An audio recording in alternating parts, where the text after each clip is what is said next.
Daily current news programme में आपका स्वागत है। डेली करंट न्यूज में चर्चा का विषय है सुनकोशी नदी से हटाया गया प्लास्टिक।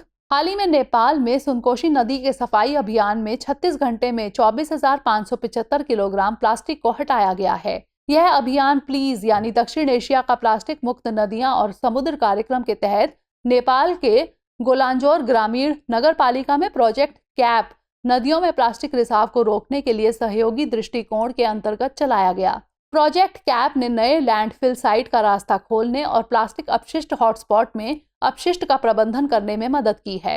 बता दें कि विभिन्न देशों के बीच बहने वाली नदियों में प्लास्टिक प्रदूषण एक आम चिंता का विषय है। यह नदी पारिस्थितिकी तंत्र को प्रभावित करने के साथ साथ जहां नदी समुद्र में मिलती है वहां के समुद्री जीवन को भी प्रभावित करता है।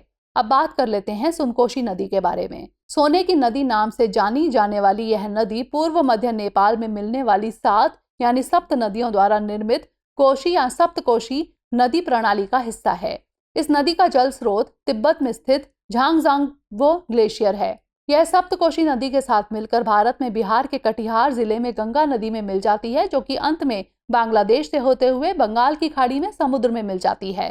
सुनकोशी नदी पूर्वी नेपाल के अधिकांश भाग के लिए जल विभाजक का निर्माण करती है। यह नेपाल में राफ्टिंग के लिए सबसे लंबी एवं लोकप्रिय नदियों में से एक है और अपनी चुनौतीपूर्ण रैपिड्स के लिए प्रसिद्ध है। अब बात कर लेते हैं प्लीज यानी दक्षिण एशिया के लिए प्लास्टिक मुक्त नदियां और समुद्र परियोजना के बारे में। यह परियोजना विश्व बैंक और पार्ले फॉर द ओशंस द्वारा वित्त पोषित एवं दक्षिण एशिया सहकारी पर्यावरण कार्यक्रम द्वारा कार्यान्वित है। इस प्रोजेक्ट का समर्थन 6 नवंबर 2019 को बांग्लादेश के ढाका में आयोजित SACEP की शासी परिषद की 15वीं बैठक में किया गया। इसका उद्देश्य दक्षिण एशियाई समुद्रों में प्लास्टिक प्रदूषण के प्रवाह को कम करने वाले कार्यों को उत्प्रेरित करना है। यह परियोजना दक्षिण एशिया के सभी 8 देशों अफगानिस्तान, बांग्लादेश, भूटान, भारत, मालदीव, नेपाल, पाकिस्तान और श्रीलंका में लागू है। प्लीज परियोजना के निम्न 3 घटक हैं। प्लास्टिक अपशिष्ट को कम करने के लिए प्रतिस्पर्धी ब्लॉक अनुदान निवेश का समर्थन करना, सार्वजनिक और निजी क्षेत्र की सहभागिता और समाधान का लाभ उठाना और क्षेत्रीय एकीकरण संस्थाओं को मजबूत करना। आइए नोट कर लेते हैं अभ्यास प्रश्न। सुनकोशी नदी के बारे में निम्नलिखित कथनों पर विचार कीजिए। 1. इस नदी का जल स्रोत तिब्बत में स्थित झांगजांगबो ग्लेशियर है।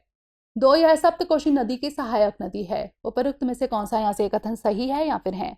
केवल 1, केवल 2, 1 और 2 दोनों, या फिर ना तो 1 और ना ही 2? इसका उत्तर हमें कमेंट सेक्शन में जरूर भेजिएगा। मिलेंगे अगले एपिसोड में किसी नए टॉपिक के साथ। धन्यवाद। डियर व्यूअर्स, अपने एग्जाम की तैयारी को और बेहतर करने के लिए हमारे चैनल को लाइक, शेयर और सब्सक्राइब करना न भूलें।